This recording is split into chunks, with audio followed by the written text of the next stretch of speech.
night may be long and the dark may be deep, but the answers are there to be found. Whether it's the normal, the abnormal, or the paranormal, you're in the right place. Let's go beyond reality. Great to have you along after last night's program.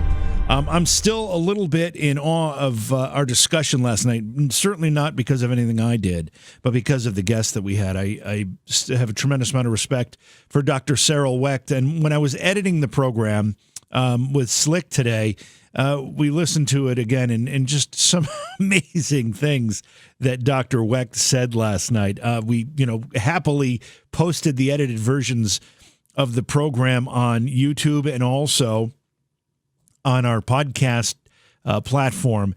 And if you haven't had a chance to listen to those or you want to re-listen to them, do, because it's well worth the time. And I would also ask that you share them with people. You must know folks that like true crime. You must know folks that have seen Dr. Wecht on a program or a documentary film or something along the way that would get have an interest in what he had to say last night, because I thought it was terrific and I had a great time talking with him last night. Tonight will be no exception. We've got another great guest for you tonight. Mike Ricksecker is joining the program again. He's been on a few times, and we always love having him on.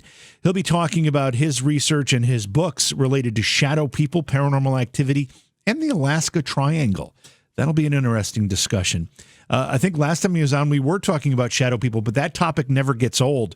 And in fact, there's always more to talk about, more questions to ask as it relates to shadow people, what they are, why they appear the way they appear, that kind of thing. And thank you for the compliments in the chat room regarding last night's interview. I appreciate that as well for everyone who is saying those kind things. Thank you. So again, we've got a lot to talk about with our good friend Mike Ricksecker tonight. Looking forward to this conversation, as I always do when he is on the show. So we'll take a break, and when we come back, we will have Mike with us, and we'll begin this conversation. It is Beyond Reality. Please support the program. Go to patreon.com/Johaw. That's JOHAW. Anyway, welcome back to the program. We've got a great one for you, as I mentioned. This week has been filled with great programs. We had Scotty Roberts on, we had Dr. Cyril Wecht on, and tonight we've got good friend Mike Ricksecker on. Mike, of course, is an author and a paranormal researcher. He's written many books, including A Walk in the Shadows, Ghosts of Maryland, Ghosts and Legends of Oklahoma, and others. Mike, what book are you most proud of? That's a great way to start the program. It's like picking which child you're most proud of, right? Yeah, absolutely. Thanks again for having me on, JV. That's a really tough question because I think everybody's first book, the first one that gets published is, that one that you worked on for years that finally broke you through and, you were able to, get your name out there and your foot in the door. So that one always, holds dear to me, Deadly Airs, which was actually a mystery novel. But this last one, A Walk in the Shadows, A Complete Guide to Shadow People, has been really special for me because it really goes back to my very early influences in the field of the paranormal and some of the very first experiences that I had.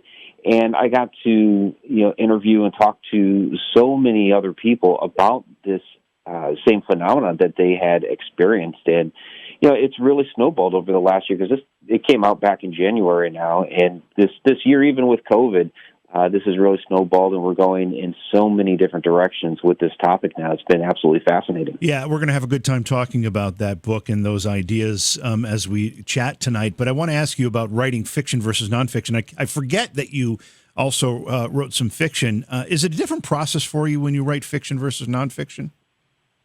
Well, yeah, it's almost a different side of the brain that you're using to put that together. And I try to incorporate elements of my creative fiction writing into the nonfiction that I write. So you'll see areas in my writing in which I might get a little flowery or what have you. But it is a bit of a different process for sure. And we don't need to go too deep into the publishing process, but yeah, it is a bit different. When you started writing nonfiction stuff, how much research or investigating maybe had you done prior to deciding, okay, you know what, I've collected a lot of really cool stuff. I've got to start talking about this in the form of a book? Yeah, that's a great question. And the paranormal is something that I've been involved with some way, shape, or form really for the past 30 years. And I mean, honestly, JV, this is one of those things with the writing aspect that kind of fell into my lap because I'd already been involved for a while. I'd been doing a number of different things, really behind the scenes. And I had the first book out, Deadly Airs, and what ended up happening was my publisher for my first couple of books, Ghosts of Maryland, Ghosts and Legends of Oklahoma, Campfire Tales Midwest, the editor had approached me and said, hey, I know that you're a fiction writer, but I see that you do have quite a big interest in the paranormal, and we're looking to expand our line of paranormal books. And you live in Maryland. Would you entertain the idea of writing a book on Ghosts of Maryland? And, of course, I immediately jumped right onto that. So it wasn't one of those where I'd collected a bunch of information and decided to write about it. I was very fortunate in that it came to me. And I've had this question kind of thrown at me a lot lately, and this is the way I've answered it. I think the universe basically came to me and it kind of steered me in the direction I needed to be headed. Yes, fiction was always part of my background. Really, writing was always a part of my background. But I think the universe said, hey, Mike, that's great that you're doing something with your writing and you're getting published now, but this is the way you need to go with it. Have you always been a believer in paranormal ideas such as ghosts or shadow people or any of these phenomena, or was it something you had to evolve into?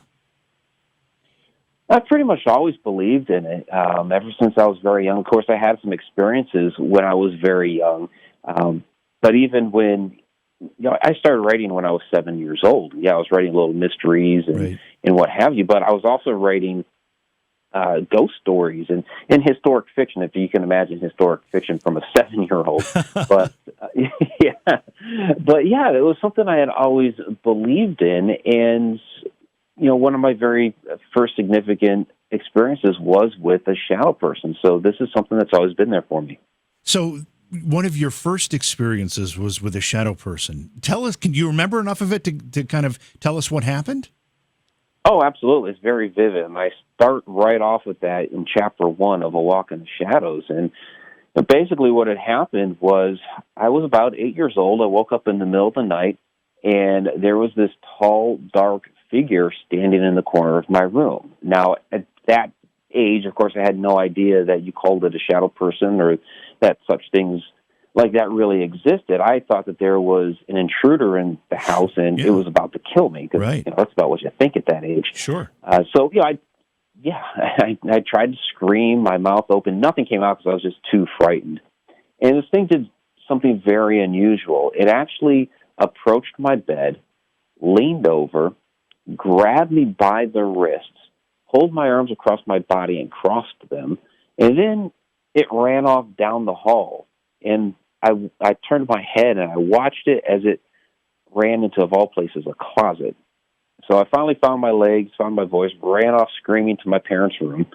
They're very nice parents. They just consoled me, calmed me down, tried to tell me that I just had a bad dream. But I was awake for this entire incident.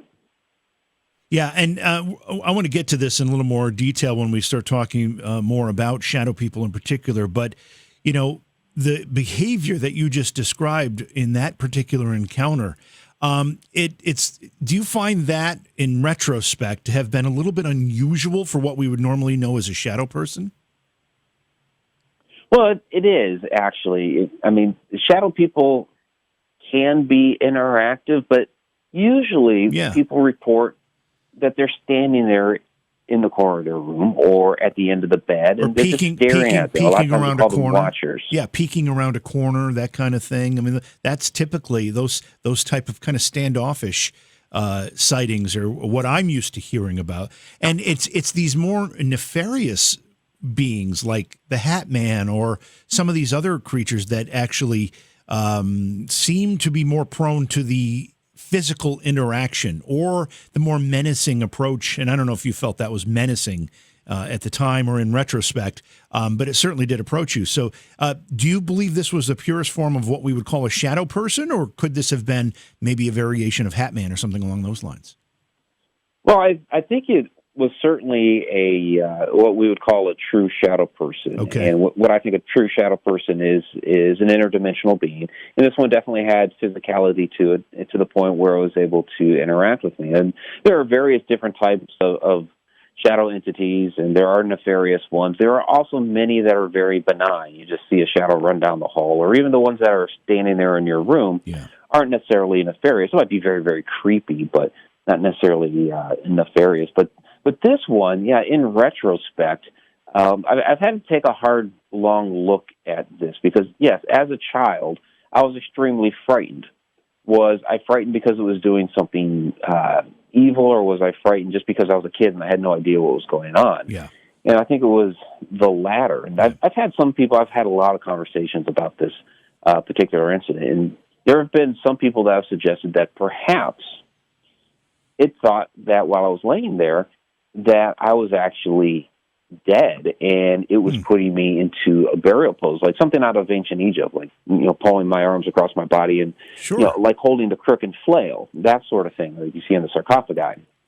So in that light, it's like, okay, that's kind of interesting. That's a whole different outlook as to what happened there. And if that's true, which is, of course, a big if that's true, then it was actually doing something to honor me and not actually doing anything nefarious. So, of course, we're never going to know for sure what exactly happened, but it's definitely a different perspective. Yeah, and I think you hit on an important point here. I think often there are a lot of people who will say, "Oh, I'm not going to go ghosting, whatever. The ghosts scare me, whatever." That fear is really unfounded. And I'm not saying that there isn't a chance of danger in any of this. I don't think there is. But my point is that we manufacture the fear in ourselves most of the time. It's the fear of the unknown. It's the fear of something we don't understand that is created within us, that we walk out feeling scared. It's not really anything the entity did or the ghost did or, whatever it is we happen to see. It's really just an internal process. Yeah, absolutely. You took the words right out of my mouth. We fear what we don't understand, and, we don't understand what these shadow entities are. You couple that with, with the media out there in Hollywood that has taken this type of imagery and these type of entities and has turned every single one of them into a demon. So, we see that out there, maybe in our house, or if we're thinking about going out on a paranormal investigation, maybe we see it out on a paranormal investigation, and all of a sudden we're extremely frightened. And it's just because we've had preconceived notions filtered into our minds to believe, no, this is evil, when it probably really isn't.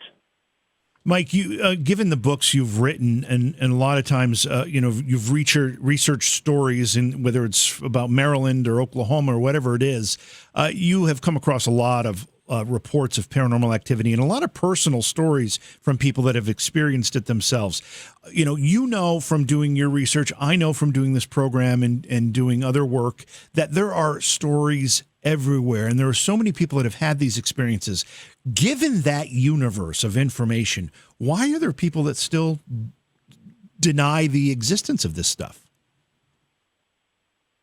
That's a great question. And, there's a myriad of different reasons. It could be a religious belief that has been ingrained into them, and they're just not going to give it up. There are many people that are, well, I'm not going to believe it until I see it, and they don't ever see it. And I'm one of those that, well, when you do believe it, then you will see it. And right. That's happened to me in so many cases. But there are, it's funny. A great example is my father, and I love him to death. But he'll tell you, I don't believe in ghosts. I don't believe in those sorts of things. But yet, he does actually have a story in which he woke up one night and he actually had a shadow person coming into his room, and he pointed at the thing and he said, "I don't know who you are, but you need to get, up out of the house." Mm-hmm. And it left the room. And I'm looking at him like, "Dad, that's a ghost story." And he's like, no. And so he just, will refuse. So there's people like that.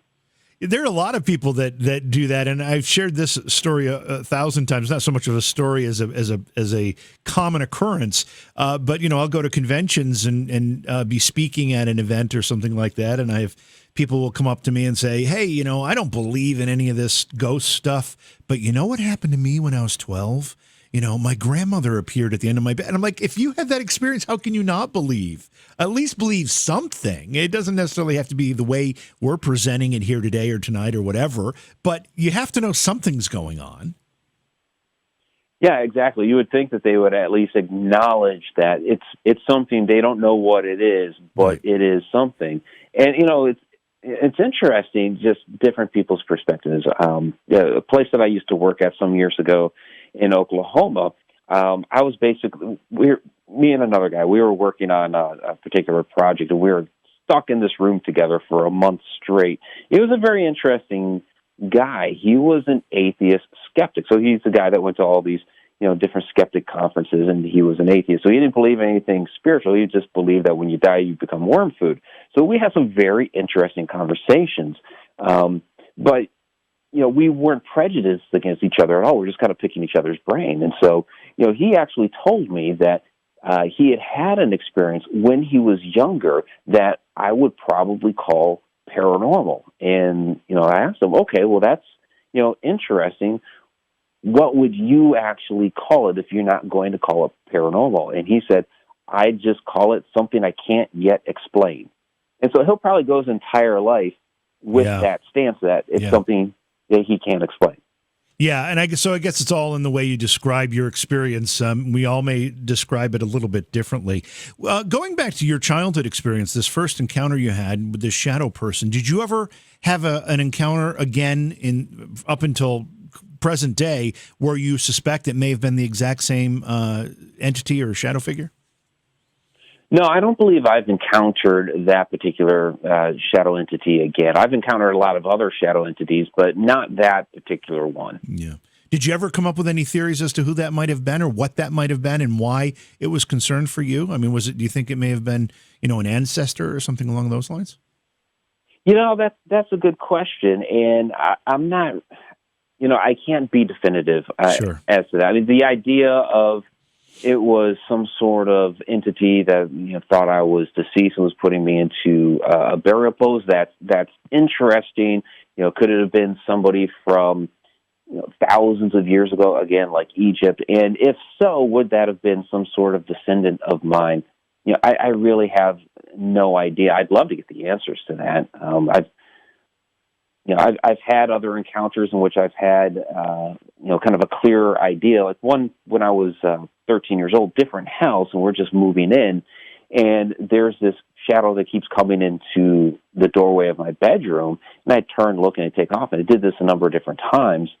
I believe that it was, somebody that was there kind of checking us out, because my mother saw the same thing. She actually admitted to seeing this thing as well. Yeah. And, so it seemed like, okay, here's a spirit, here's perhaps a human entity that's there checking us out, who's the new family that's moving in.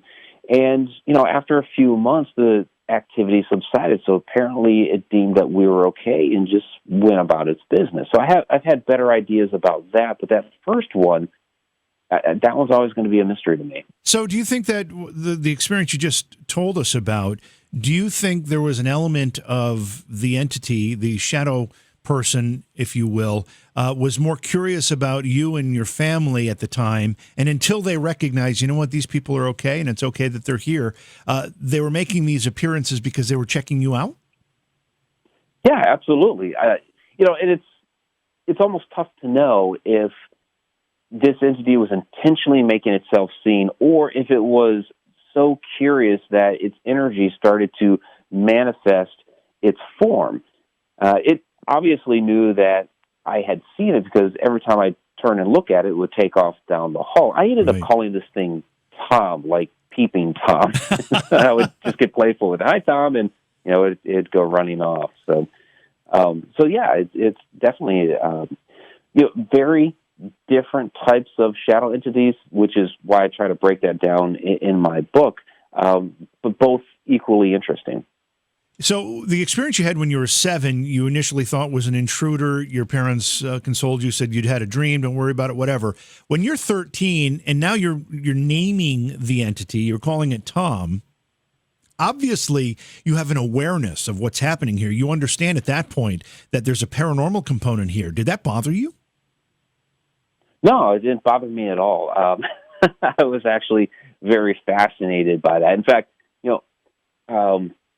when we made that move, we were moving from Massachusetts to Ohio. My mother actually bought me the book Yankee Ghost by Hans Holzer as a interesting way to kind of remember the area that I'd spent 10 years of my childhood.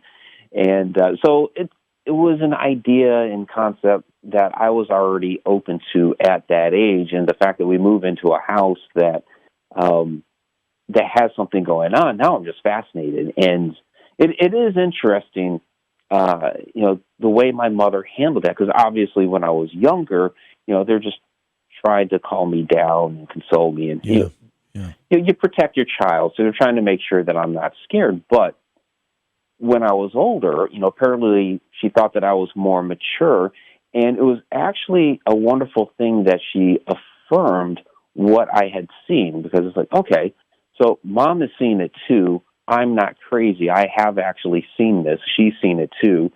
She is not alarmed about it, so it must be okay. And then, like I said, I got playful with it, and it was okay. How long were you having those experiences? You said that once you felt that the entities were comfortable with you, they stopped making an appearance. Did that take a year? Did it take a week? How long did it last there? Yeah, it was about 3 or 4 months until that activity subsided, and then he just kind of went about his business. And I lived in that house for 5 years until I graduated high school. I never saw him again after that, and my parents were there for a couple more years, and they didn't have any more stories about him. So, yeah, it was only those 3 or 4 months.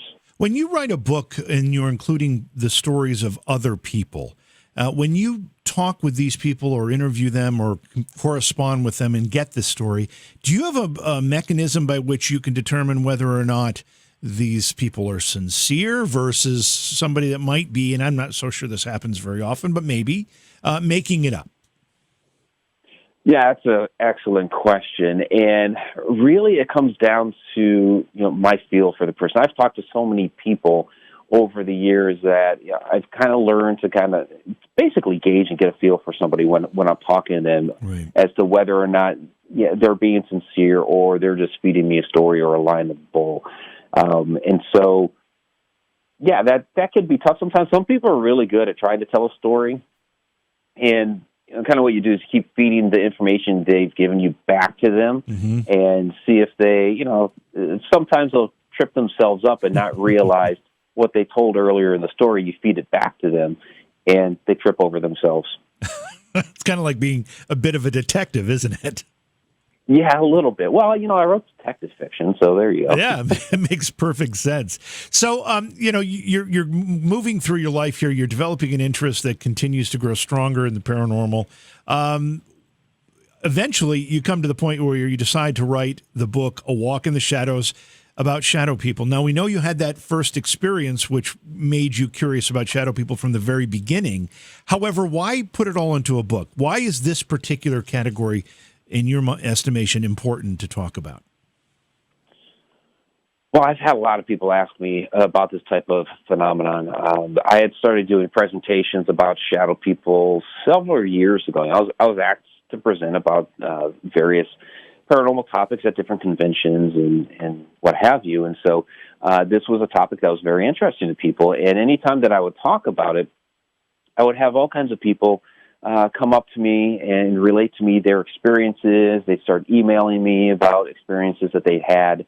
I started putting together videos on my YouTube channel, Haunted Road Media, about this topic as well. And, the feedback was just absolutely amazing. So, okay, I'm not the only person that is having these experiences. There's a lot of other people as well. So it seemed to me that the best thing to do then was to take the research that I had done, the experiences that I had had, coupled with the experience that other people had had, and put information out there so that other people can realize that they are not alone in this. There are others that have had these experiences too, and that there are people out there trying to figure out exactly what's going on with these things and whether or not this is something to be afraid of, or if it's something that you can be okay with. Because that's a big question. People see a shadow entity and they immediately think it's something nasty and evil, and it's like,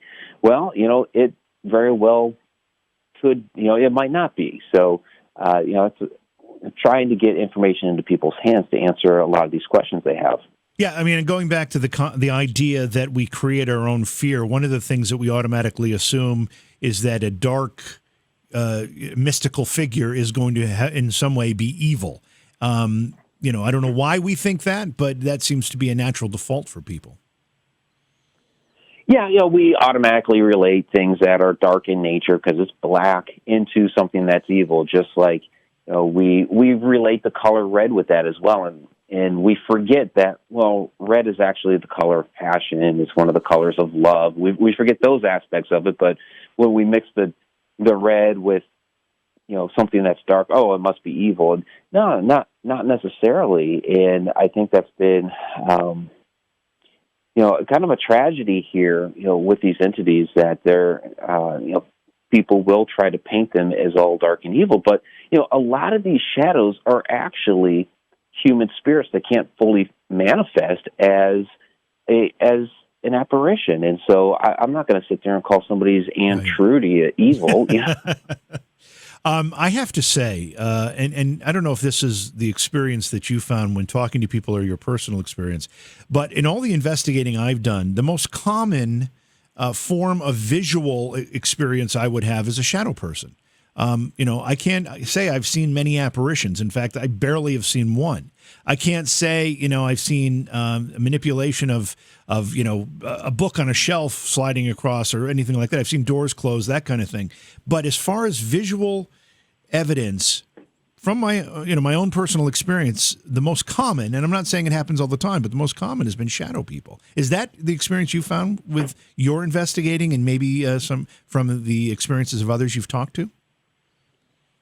Well, for me personally, yes, I see more shadows than apparitions, but there are people out there that see more apparitions than shadow, and I believe this is because I do touch on it a little bit in Walk in the Shadows, and it's becoming a deeper part of my research. And I believe what's happening is we have our own vibration, our own personal resonance, and so I believe what's happening is we're resonating at a certain level that these entities exist on, and it happens to be ones that are more shadowy in nature, where others are resonating elsewhere, and they're able to see entities that have more of this opaque, almost whitish type of visuality to them. So I think it's just that, and not necessarily that there are more shadows and apparitions or what have you. I think it's the way that we are personally vibrating. So if you said that some of these shadow people are actually human spirits that can't materialize for one reason or another, is that an indication that maybe if there was more energy, whether, we all know that research has told us that spirits can drain batteries, that they can pull energy from running water. They can, there are different sources of energy. If there was more energy in an environment, could one of these shadow people then fully materialize by drawing on that energy? Is that theoretically possible? I believe it is, and I've actually seen something like that happen. Now, I don't know if it's because it acquired energy on the way to manifesting into an apparition, but about a year and a half ago, we were running an investigation at Mineral Springs Hotel in Alton, Illinois, and it was really following our Paracon that we had put on, and it was toward the end of the night, and we're finishing up our investigation, and we're doing some work in the upstairs corner room of the abandoned part of the hotel. We're just doing some EVP work, and all of a sudden we start hearing some noises down the hall. So we go out there, and there's this shadowy smoke that's forming up at the end of the hallway, and it's coming closer and closer, and it starts doing something very unusual. It starts creeping up the wall on the right-hand side of the hallway, and then it would creep back down. And as it's coming closer, it's creeping up and creeping down. It keeps doing this until finally it kind of sticks on that wall on the right-hand side and actually ends up forming into the apparition of a little girl. And we start coaxing the little girl closer, come closer, come closer.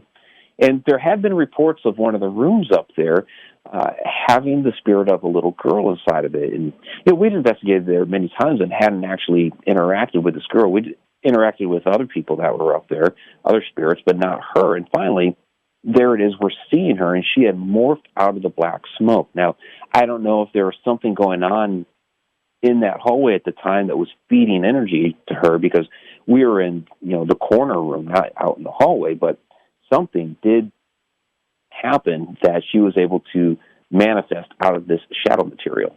Interesting.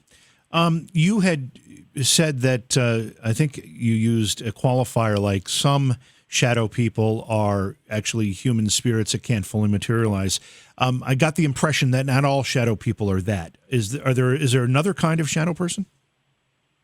Yeah, there's a lot of different kinds of shadow people. Human spirits, are one. What I believe a true shadow person is an interdimensional being, something that comes into our plane of existence from some other plane of existence. I believe some of these shadow entities could also be extraterrestrials as well. So there's a variety of different things that they could be. And, one of the things that comes to mind, too, when we start talking about interdimensional travelers, we often connect that with the possibility of time travelers. Is that something that has appeared on the radar in this discussion at all? Oh, absolutely. Time travel is definitely on the table. And let me give an example of something that I believe was interdimensional, could also have possibly been a time slip. And that was a shadow that I'd seen at the end of an investigation at a restaurant called Johnny V's in Muskogee, Oklahoma. It's no longer a restaurant. They sold it a while ago. But I was just doing a last photo sweep of this restaurant. There were a couple guys who were up in the upstairs loft bar area and a couple people that were out in the front of the restaurant. So I'm on my own.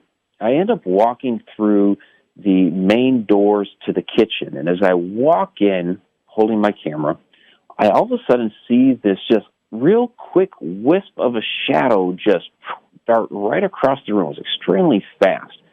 Tall, translucent, but very fast. And you heard it bang into the side door. It was just a flimsy little metal door that went out into the side restaurant area. What was really unusual about this when that happened was, even though you heard the bang of the door didn't move. And like I said, it was just real light and flimsy, just something that waiters and waitresses could push through holding large trays of food. And I call out to the others, hey, did you guys hear that? And they're like, yeah, we heard that. So I explained to them what happened, and I started thinking, okay, these guys got to be messing with me. So I started asking, did you guys throw something at the door? They're like, no. I even walked through the door. I'm looking at the ground, and, trying to confirm, okay, no, they didn't throw anything at the door. And if they had, the door would have moved. So what I think happened here was when I walked into that kitchen and I saw this shadow, and it saw me, I obviously scared it, because right when I walked in, it took off. And I don't know for sure, but it may have seen me as a shadow. It may have seen me as a ghost. I'm not sure. But when I scared it, and it blew through that door, perhaps on its plane of existence, that door opened wide, that it just blew right through there and went running through the door on its plane of existence, or could have been in its moment of time. Now, the sound travels on a different wavelength, a different frequency, so that was able to pass back through from one dimension to another, one plane of existence to another, or you could look at it as one moment in time to another. There was something going on in that moment where our planes of existence, or our moments in time, actually overlapped. So that's one case in which I believe something like that has happened. We're talking tonight with Mike Ricksecker. His website is his name, MikeRicksecker.com. He's got many books to his credit. Tonight, we're going to spend most of our time talking about his book about shadow people called A Walk in the Shadows. Mike, you said that was released in January? It's almost been a year? Yeah, almost a year now. I was supposed to be touring it this year, but, COVID. So. Oh, man, I know. Everything has changed this year. I just hope it gets back to normal relatively soon. I mean, we've heard some pretty good news about this, the vaccination and the vaccine becoming available. I guess the FDA is going to go ahead and approve the Pfizer vaccine. I mean, that's encouraging. It almost sounds like by the middle of next year anyway, we might be back to some normalcy. Yeah, I really hope so. I know people have been stir crazy and they've been missing the events and the conventions and all that, the travel restrictions as well. So, it'll be great to get back to some sense of normalcy and get out there and see everybody again. When we talk about shadow people interacting with their environment, now you told the story about your 7-year-old experience when this shadow person came up and actually folded your arms, clearly manipulated the physical environment. And some of the shadow experiences I've seen these things, peering around a corner. So that it's aware of the corner. It's aware of the walls and the building. But how common is it for shadow people to be able to either manipulate or acknowledge in their behavior the environment they're in? That's a great question. Yeah, you don't hear a lot of stories. I mean, I obviously have one. Another contributor with the story to the book actually woke up with a shadow entity sitting on his chest that he was actually able to physically grab onto and shove off at him. Yeah. You hear, like you were saying, like peering around corners or walking up and down stairs. So they do seem to have a sense of the environment around them. They're not walking through walls and what have you. But again, it's more of a rare story. Usually you hear the stories of maybe they're darting down the hall or they're standing at the end of the bed. Sometimes you hear of them walking through the doorway, like we were talking about, or standing in the doorway. But yeah, a lot of times it's just they're standing there. So anytime you can get a story or somebody shares an experience of a physical interaction, especially with the body, that's really fascinating. Now, the stories that will have physical interaction, whether it's an actual manipulating of an object or a touch or, manipulating a person's arms, as in your case, or it's a shadow person that's peering around a corner, so it's clearly aware of the corner being there. Or if it's a shadow person standing in a corner just watching, as you said, the watchers, are those all indicative of what we would consider to be, when it comes to hauntings, and I'm not implying that these are hauntings per se, but just using the definition, that these would be considered like an intelligent type haunt versus anything residual? Yeah, these are certainly intelligent type haunts.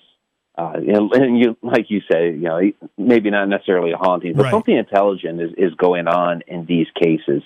Whether it is that they're just watching or, I walk into that kitchen and the thing darts across the room. I obviously scared it. Even though it was all of about 2 seconds of a moment, there was something intelligent that happened, that this thing responded to me. You don't really hear of residual shadow hauntings. It's usually, when we think of something residual, we're seeing an apparition walk through the wall, and it has no idea that you're there. With shadows, they have a sense that you're there. Right.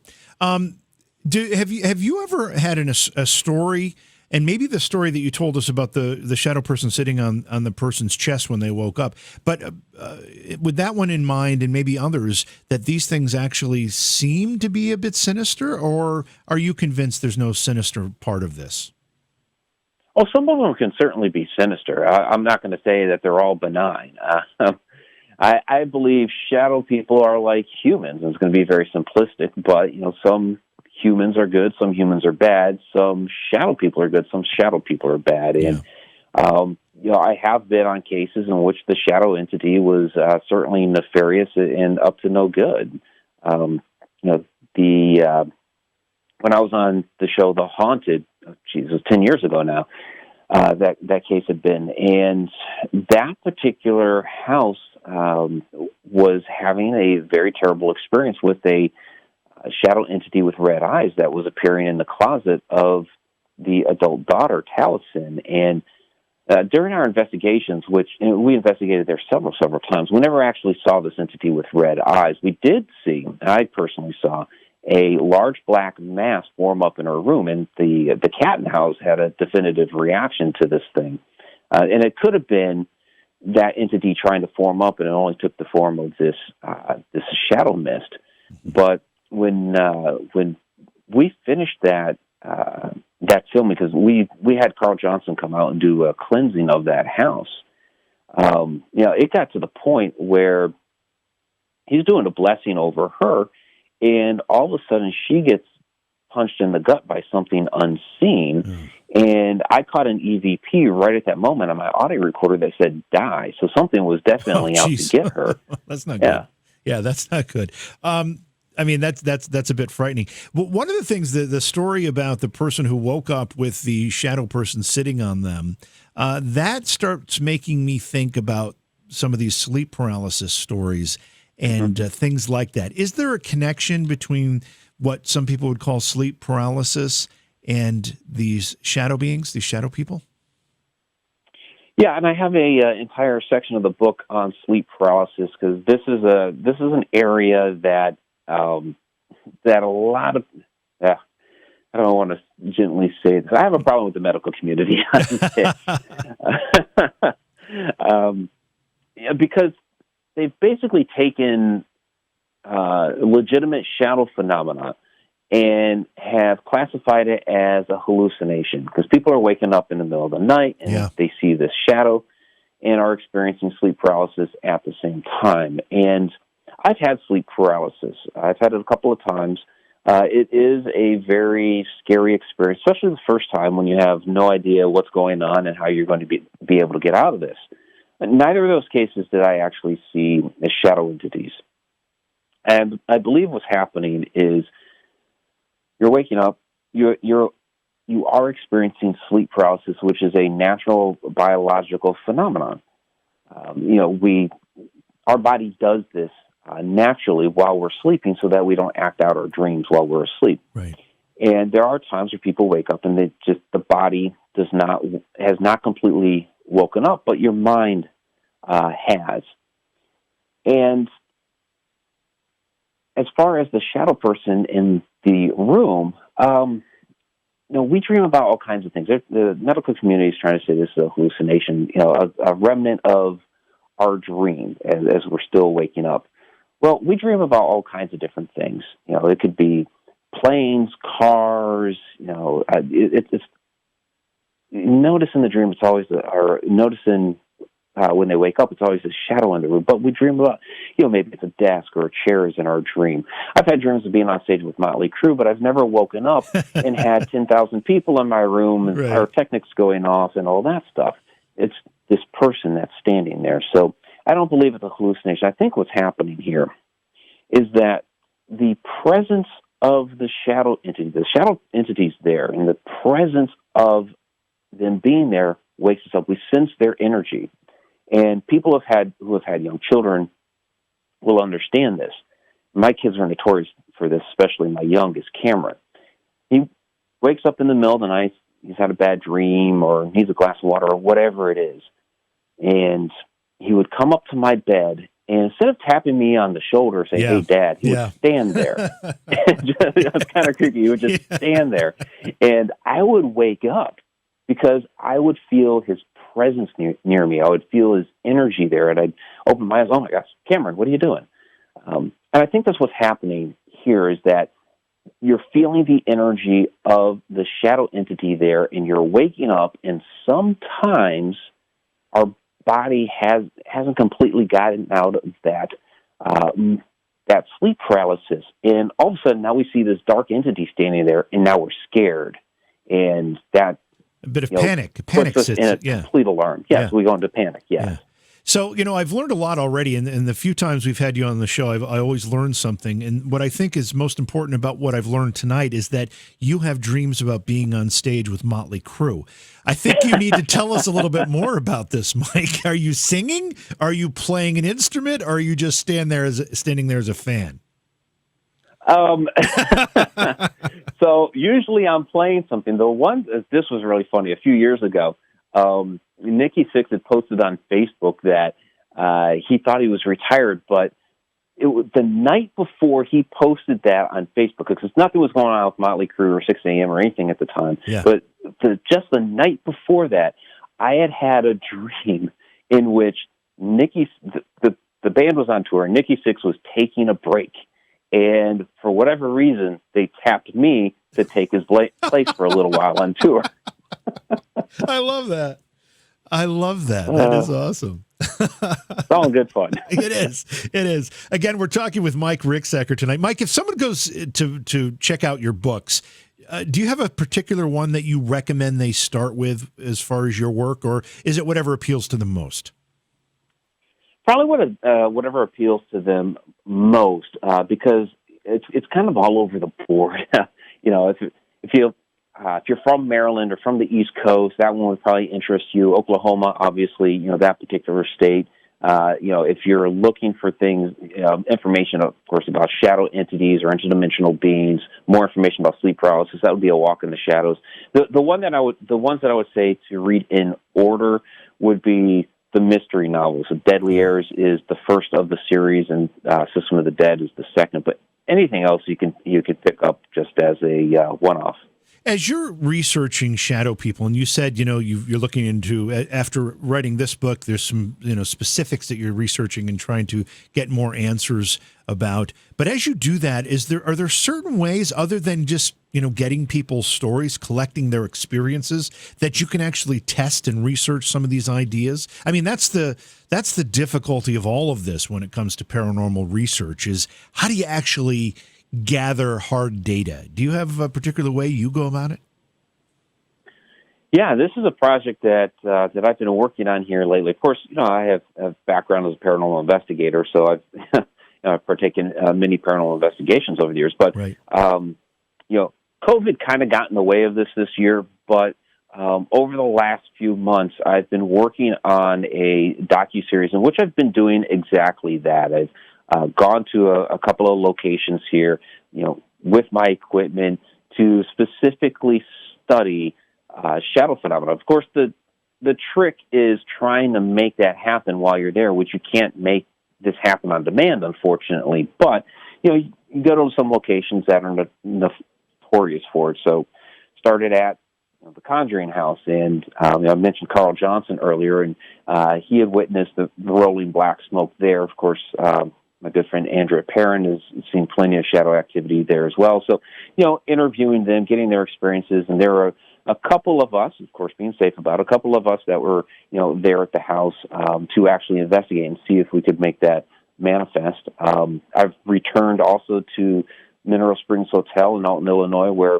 we saw that shadow smoke morph into the apparition of a little girl. So, I was, okay, let's go back and see if we can make that happen again, and actually get to the crux of why is this activity happening at these locations. And both of these locations are known for having portal activity happening there. So is that what's making this happen? So that's really the direction I've been going here lately. You also talk a little bit about this idea of a simulated universe. Is there a connection between shadow people, particularly in something like you described, where that you were in the restaurant, you heard the noise of the door opening, you felt a whisk go by you, but you didn't see anything. You feel like it was kind of a bleed over from another dimension. How does a simulated universe discussion get into this conversation? Yeah, simulated universe is extremely interesting, and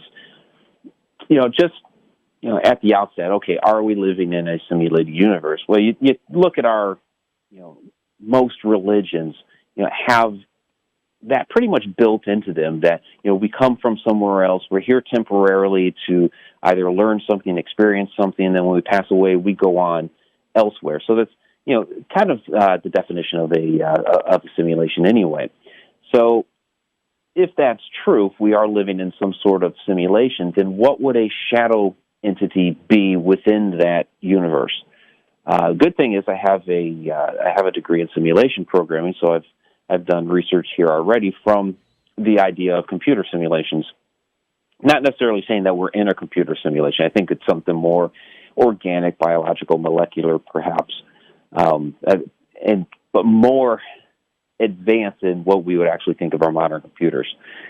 In any case, if that's true, and this shadow entity is coming from that other world beyond, whatever that may be, well, I look at it as like a massively multiplayer online game. Mm-hmm. You have game masters that will come into the world from time to time to handle some sort of issue, some sort of problem, or even to observe how players are interacting within that game. Now, you usually can't see them. They're usually there as some sort of invisible form. The players have no idea that the game master is actually there. However, there are some times where the game will glitch and you'll actually get an idea or actually see on the screen somewhere, wait a minute, there's somebody over there. Well, is that what's happening here with some of these shadow entities? Is this, whether you want to call it a game master, if you watching the movie The Matrix, is it an agent, that comes down into the game world, or the simulation that we're experiencing here, is that what some of these actually are? That's a possibility. You, as a paranormal investigator, very familiar with collecting EVP. Do you ever notice any connection between the appearance of shadow people and an increased appearance of EVP, electronic voice phenomena?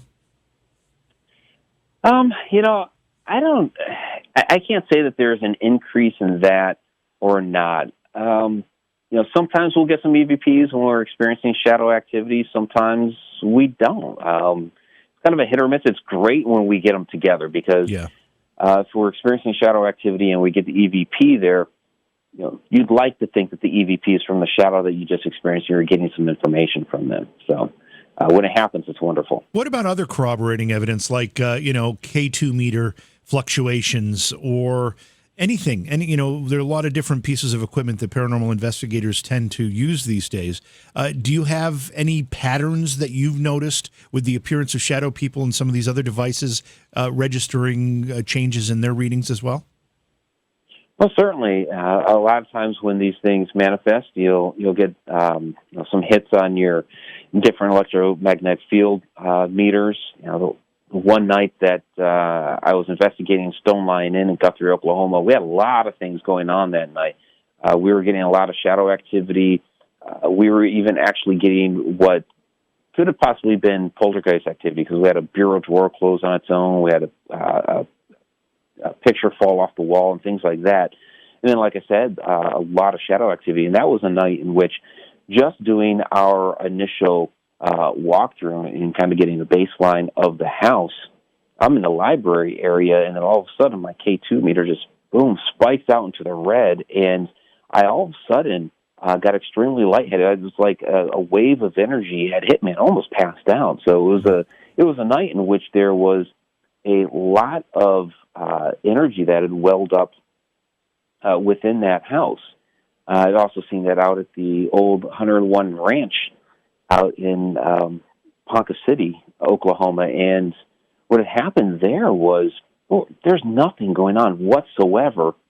We had gone out to, get some refreshments real quick. While we were out, a massive storm blew through. Of course, you had all the lightning going on. We came back, and that lightning had charged up the whole area, and also we had all kinds of activity, including shadow activity. So, certainly there is some correlation here between electromagnetic fields and the shadows. We talked about shadow people being sinister or not being sinister, but what about just being pranksters or even just annoying? Do you have any experience with that yourself, or have you collected any stories with people where they've had a shadow person just, won't leave them alone, even though they're not really trying to do anything sinister? They just won't leave them alone. Yeah, I mean, I don't know about necessarily being pranksterish, but as far as like not leaving alone, yeah, you'll hear like a shadow person repeatedly coming back again and again and again. And there is a group of sisters that had related to me a story of they were growing up in this house for a number of years, and this shadow entity, it was actually the Hat Man, would come up to the one girl's bed multiple nights per week, and the other girls were laying in their beds, and they'd watch this happen, all the time. But it would just come up to her bed and stand there and stare at her. It wouldn't do anything. It would just stand there and stare at her, and this happened over and over and over again. They moved out of the house, and the activity no longer happened. So apparently this shadow was attached to that particular house. But yeah, that's recurring, and they had no idea what was going on, but there it was. Did you say that particular story, the sisters described this shadow person as a Hat Man?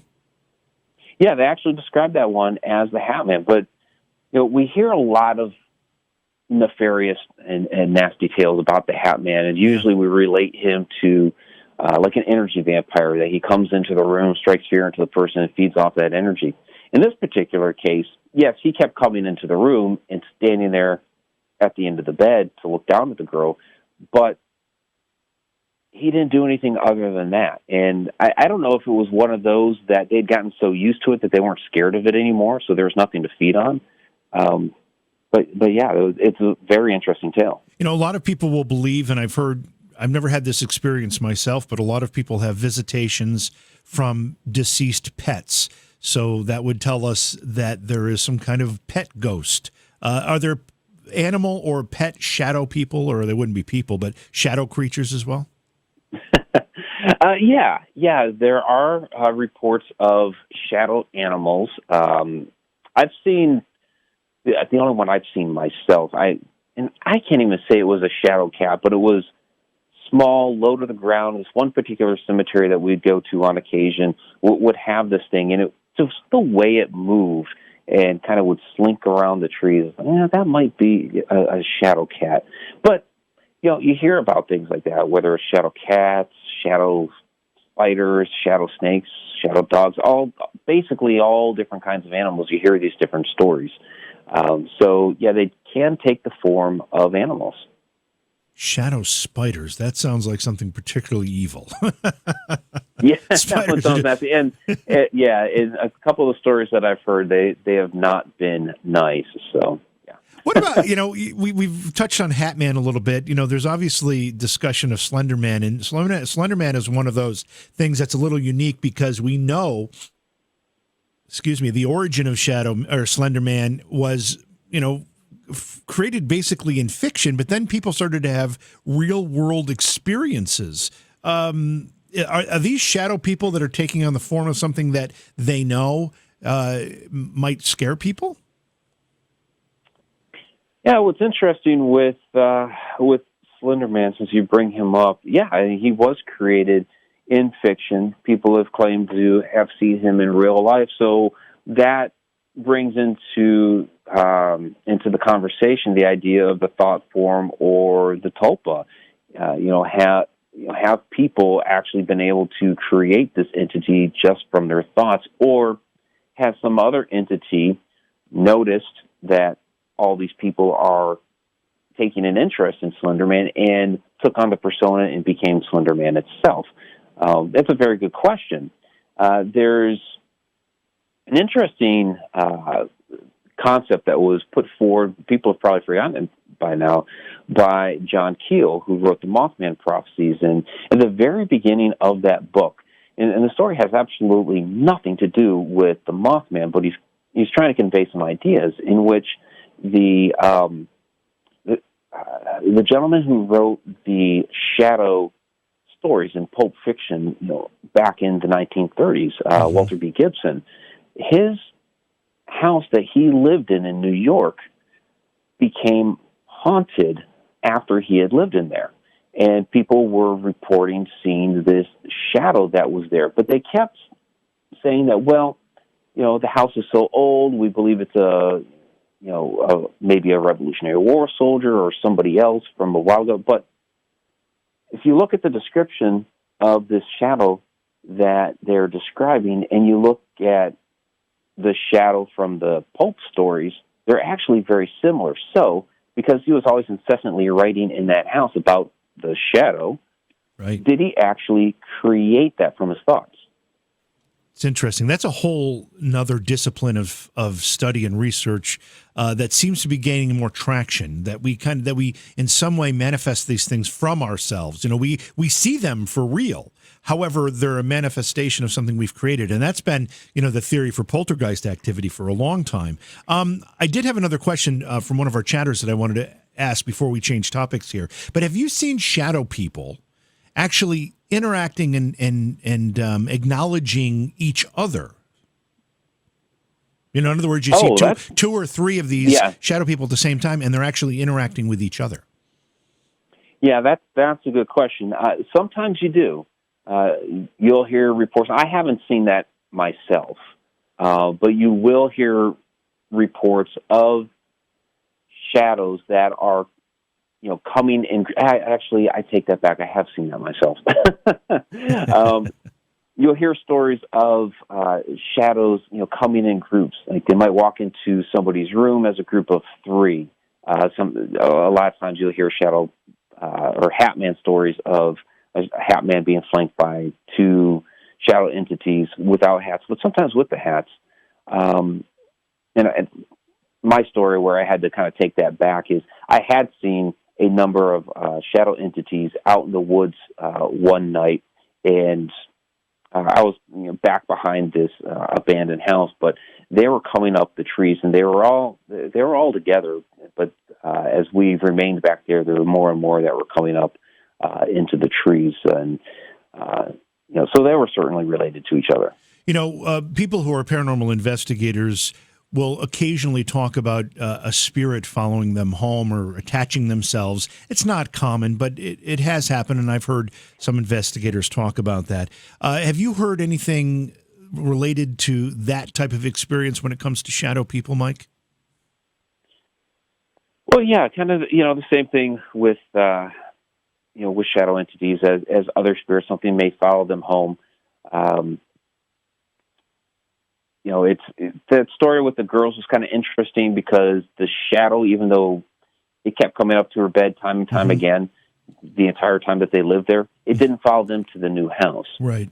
So that doesn't always happen, but it can, just like with other spirits.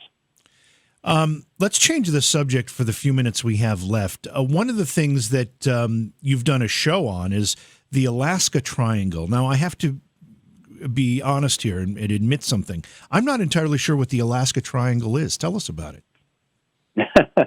Well, another name it's known by is Alaska's Bermuda Triangle. So it's the same idea of the Bermuda Triangle, but Alaska, that there's all kinds of strange phenomena, missing persons, missing airplanes, missing ships, all kinds of these strange things happening up there in Alaska. There have been, the statistics are since 1988, 16,000 people have gone missing in Alaska, but kind of even more so are the strange disappearances of airplanes up there. Just like we talk about with Flight 19 with the Bermuda Triangle, where did that go? And then one of the search planes goes off to try to find out what happened to it, and that flight gets lost too. The same thing has happened up in Alaska time and time again. So that was a lot of what we covered during the Alaska Triangle show. We covered a lot of different things. The disappearances, we covered paranormal activity that's occurred up there. There are a number of great guys that came on to talk about the different cryptid sightings. And so we got into a lot of different topics, ghost ships and things like that. That sounds really cool. I've always had a fascination with the Bermuda Triangle story. It seems as though the phenomena has seemed to have subsided some. We don't have missing planes and ships as common or as frequent as we did for a while. So I'm not sure what to make of that. I do want to go back to the shadow person discussion just for a second here, because another great question came through the chat room. Do you have experience observing shadow people where you're pretty sure, or confident anyway, that they don't know you're observing them? Oh, that's an excellent question. Wow. I can't think of a time in which that has been the case. It's usually the other way around. They're the isn't it? ones doing the watching. Yeah, that's my experience too. They're the ones that seem to be well aware that you're there before you know they're there. Yeah, the only one that I can really think of offhand is the one in which, well, okay, let me throw this out there. There's the one that I was talking about earlier in which I walked into the kitchen. I obviously scared it. It saw me, but it was not expecting me to suddenly be there. But there have been, like I mentioned, the Stone Lion Inn earlier, and I remember during that investigation, the shadows that we saw were really like, shadows that were darting into rooms and, going through doorways and what have you.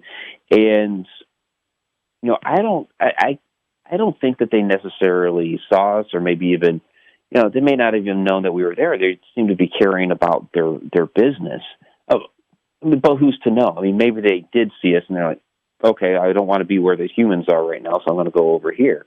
So there's no way to know for sure, but it's possible. Yeah, and I have to be honest about that as well. Good friend and former Ghost Hunters cast member Britt Griffith texted me that question to ask you. So, okay. It came from a very good place. Thank you, Britt. He texted me that and asked me if I wanted to play Call of Duty later. Those are the things on his mind. So, anyway, nice. Yeah. So we're almost out of time here. You must have another project in the works. What are you working on now? Well, yeah. Right now, I'm working on. I mentioned it a little bit earlier, the docuseries on shadow phenomenon. So, like I said, at the Conjuring House with Carl and Keith Johnson, and then Mineral Springs Hotel. So we've got about 6 episodes in that, and we're looking to have that out here at the beginning of 2021. I have a couple of books that I'm working on as well. Surprise, surprise, on the Alaska Triangle is one of them. Nice. And the other one is The Shadow Dimension, which is really going to piggyback off of that docuseries that I'm working on right now. So I have a number of different things in the works at the moment. Well, your work is always excellent, and we always appreciate you coming on to talk about it here. Before I let you go, where can people get a hold of the books? This is the giving season, and I'm sure our listeners know people that would be interested in reading your books in addition to themselves. So where can people get them? Yeah, absolutely. You can go to MikeRicksecker.com. Right now I'm running a lot of different holiday specials. So if you want an autographed book straight from me, I actually have those discounted right now. Of course, you could also, go out to Amazon and pick up a plethora of the books there. But MikeRicksecker.com will link you up to all of that. And Mike, are you staying healthy? Your family good? Everybody okay, given the weirdness that's going on around not just the country, but the world? My direct family is doing fine, but I do have an aunt and uncle in a nursing home in Parma, Ohio right now, where both have contracted COVID. My aunt has a pretty mild case of it. She'll probably be all right, but my uncle is really battling right now. So we keep putting out prayers for him at the moment. Yeah, well, our entire audience will certainly send love and prayers and hope for a speedy recovery. But appreciate you sharing all of this information with us tonight, Mike. Always great to have you on the program. You're a good friend, and I appreciate you being here tonight. Absolutely, JV. I always appreciate it, and you enjoy your holiday season. Beyond Reality Paranormal is hosted by J.V. Johnson and produced by Orion Palmer and Slick Eddie Edwards. Like us on Facebook and subscribe to our YouTube channel. Please consider supporting the program either through your podcast platform, click on the link in the description, or on Patreon at Joha Productions. If you'd like to be a guest on Beyond Reality Paranormal, or you have a recommendation for a guest, contact our producer, Slick Eddie Edwards. Eddie is spelled with a Y at slickeddieedwards@gmail.com.